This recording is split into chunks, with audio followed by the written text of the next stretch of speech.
This is tutorial 1 for the users of DeepKymoTracker, the software for tracking and segmenting T cells in microscopy cell movies. Here you can see the title page of DeepKymoTracker.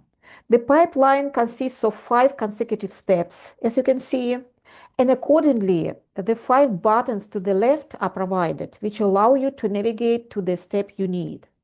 The first 2 steps are preparatory ones. They allow you to prepare the input cell movie for tracking.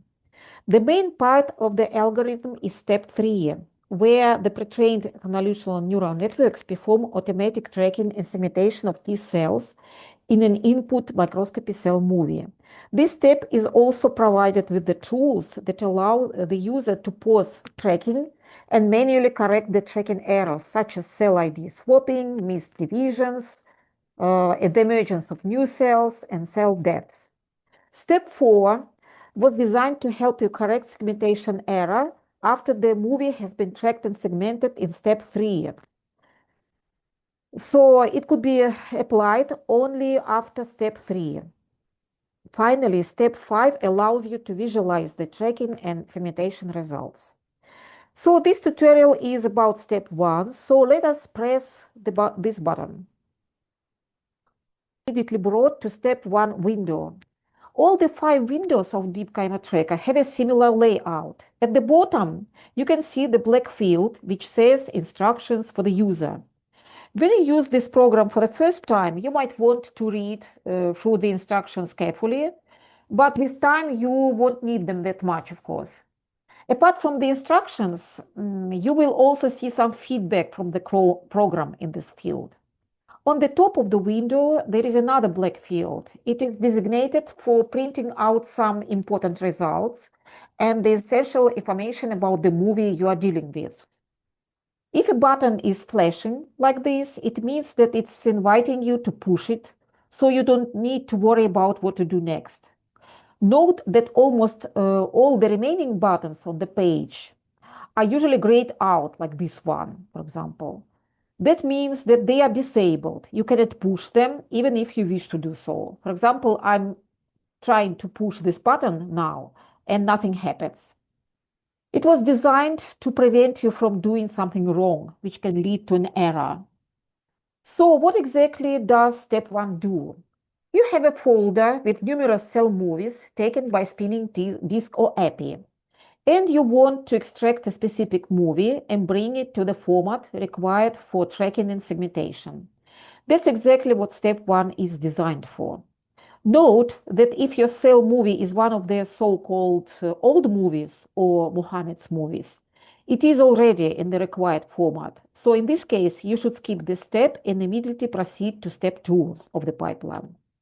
Also, it has to be noted that step 1 is the easiest one for the user. All you need to do here is just to press 2 or 3 buttons. So let's start and push this button. The file menu opens, and now your task is to navigate to the folder with the movies.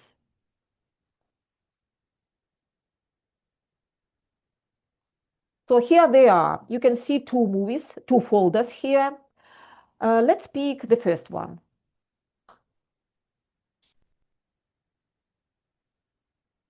The feedback says that 30 movies have been discovered inside this folder from S1 to S30. This information is also duplicated here as well, and the path to the folder is printed out here for your convenience. So the instruction says select a movie of interest from the drop-down menu, and the menu is flashing already. So let's open the menu, and here you can see the list of all the 30 movies. Let's pick, for example, this one as 17. The process of extraction starts immediately. The program processes frames consecutively. First, the bright field channel frames are extracted, and you can see the processed frames appearing in the left window dynamically. After the program is finished with the bright field, it will switch to the green fluorescent channel, and the results will appear in the middle window. And finally, the red fluorescent channel will be processed at the last step in this window. So what exactly is going on here at the moment? The movie we picked consists of frames given in three different channels. The bright field channel, which is being processed at the moment, the green fluorescent channel, I'm going to call it just fluorescent channel from now on, and the red fluorescent channel, which I'm going to call just red channel. All these frames are images given in TIFF format. And the TIFF format images can contain several pages or slices. They are usually multi-page images. So the program turns each multi-slice TIFF image into one slice image by taking the maximum value of each pixel from each slice. What we can see here is that the program finished with the bright field image just and switched to the fluorescent channel. By the way, there is a frame counter here, so you can and the progress bar for your convenience. Also, you can see that there is some more valuable information here in this window. It says that bright field channel images contain only one slice, one page, whereas the fluorescent images contain 5 slices. Okay, let's wait until the program is finished.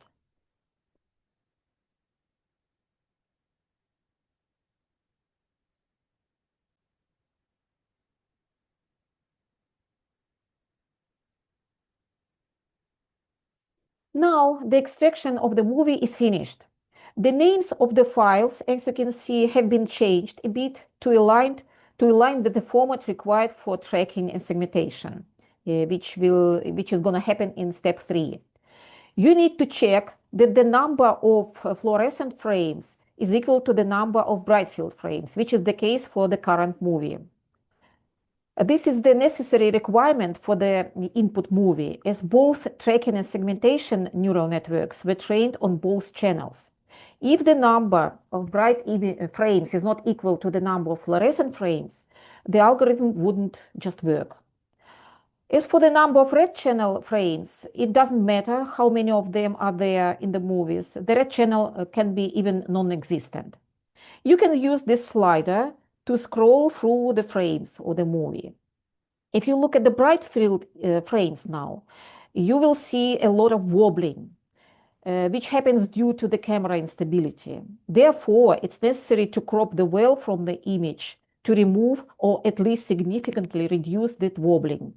This is what we are going to do in the next step, step 2 of the pipeline. If you're happy with the result, you can save it and proceed to step 2. If you lost interest in this movie for some reason, you can just press the exit button. The movie won't be saved in this case. I'm going to save it. It takes some time. So the processed movie has been saved now, and it has a new name, which is raw movie S17. And the initial name, as you remember, was just S17. And the folder, and this movie is placed inside the folder, which was created by the program, which is called S17. And this folder is in turn is inside the big folder movies, which is one of the 3 big subfolders of DeepKymoTracker folder. So that's it, and I'm exiting now.